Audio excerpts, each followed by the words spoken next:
ಅಂತ ನಮ್ಮದು ವಿರೋಧ ಇಲ್ಲ, ಟೌನ್ಶಿಪ್ ಬೇಡ ಅಂತ ನಾವು ಹೇಳ್ತಿಲ್ಲ. ರೈತರ ಒಪ್ಪಿಗೆ ಇಲ್ಲದೆ ಮಾಡಬೇಡಿ ಅಂತ ಹೇಳ್ತಾ ಇದ್ದಾರೆ. ರೈತರು ಒಪ್ಪಿಗೆ ಸೂಚಿಸಿದರೆ ಮಾತ್ರ ಟೌನ್ಶಿಪ್ ಮಾಡ್ತಾರೆ. ರೈತರನ್ನ ಹೆದರಿಸಿ ಬೆದರಿಸಿ ಅಧಿಕಾರದ ದುರ್ಬಳಕೆ ಮಾಡಿಕೊಂಡು ಟೌನ್ಶಿಪ್ ಮಾಡೋಕ್ಕೆ ನಮ್ಮ ವಿರೋಧ ಇದೆ. 90% ರೈತರು ಒಪ್ಪಿಗೆ ಕೊಟ್ಟರೆ ಟೌನ್ಶಿಪ್ ಮಾಡಿ. ನಮಗಿರೋ ಮಾಹಿತಿ ಪ್ರಕಾರ 25-30% ಒಪ್ಪಿಗೆ ಕೊಟ್ಟಿಲ್ಲ ಅಂದಾಗ ಅವ್ರನ್ನ ಹೆದರಿಸಿ ಬೆದರಿಸಿ ಮಾಡೋದು ರೈತ ವಿರೋಧಿ ನೀತಿಯಾಗುತ್ತೆ. ಆ ರೈತರ ವಿರೋಧಿ ನೀತಿಗೆ ನಮ್ಮ ವಿರೋಧ ಇದೆ. ಅದಕ್ಕಾಗಿ ನಮ್ಮ ಬೆಂಬಲವನ್ನು ರೈತರ ಹೋರಾಟಕ್ಕೆ ನಮ್ಮ ಬೆಂಬಲ ಕೊಟ್ಟಿದ್ದೇವೆ. ಇವತ್ತು ನಮ್ಮ ನಿಯೋಗ ಭೇಟಿ ಕೊಟ್ಟಾಗ 22ನೇ ತಾರೀಕು ಒಂದು ಹೋರಾಟವನ್ನು ಹಮ್ಮಿಕೊಂಡಿದ್ದಾರೆ. ಆ ಹೋರಾಟಕ್ಕೆ ಬೆಂಬಲವನ್ನು ವ್ಯಕ್ತಪಡಿಸಿದ್ದಾರೆ.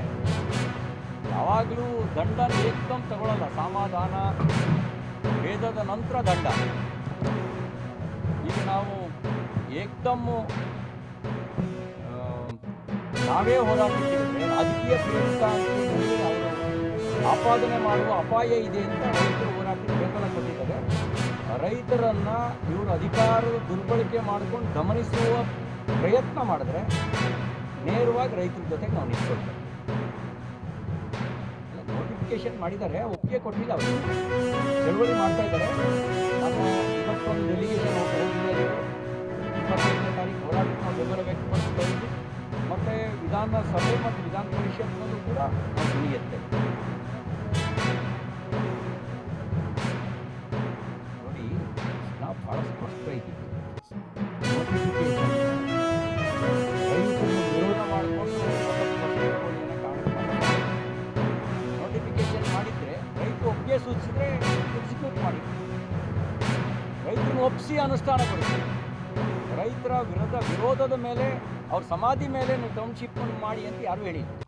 ಅವ್ರ ಬದುಕಿನ ಸಮಾಧಿ ಮೇಲೆ ಟೌನ್ಶಿಪ್ ಮಾಡೋದಕ್ಕೆ ವಿರೋಧ ಇದೆ.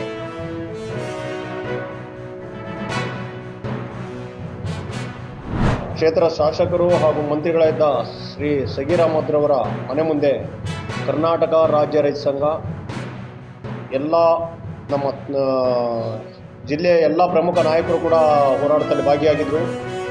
ನಾನು ಕೂಡ ಅವತ್ತು ಕರ್ನಾಟಕ ರಾಜ್ಯ ರೈತ ಸಂಘದಲ್ಲಿ ಸೇರ್ಪಡೆಯಾಗಿದ್ದೆ. ಆವಾಗ ಏನು ಸಗೀರ್ ಅಹಮದ್ರವರ ಮನೆ ಮುಂದೆ ಒಂದು ಧರಣಿಯನ್ನು ಮಾಡಿದ್ದು, ಅದರ ಪ್ರತಿಫಲವಾಗಿ ಈ ಮಳದೂರು ರೈತ ನೀರಾವರಿಗೆ 50 ಲಕ್ಷ ಹಣವನ್ನು ಮಂಜೂರು ಮಾಡಿಸಿದರು.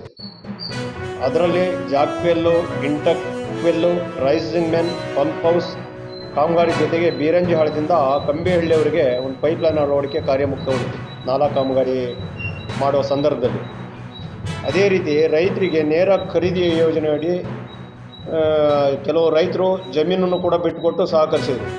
ಇನ್ನು ಕೆಲವು ರೈತರು ಹೆಚ್ಚುವರಿ ಪರಿಹಾರಕ್ಕಾಗಿ ಒತ್ತಡ ಇರೋದ್ರಿಂದ ಕಾಮಗಾರಿ ಸ್ಥಗಿತಗೊಳ್ತದೆ.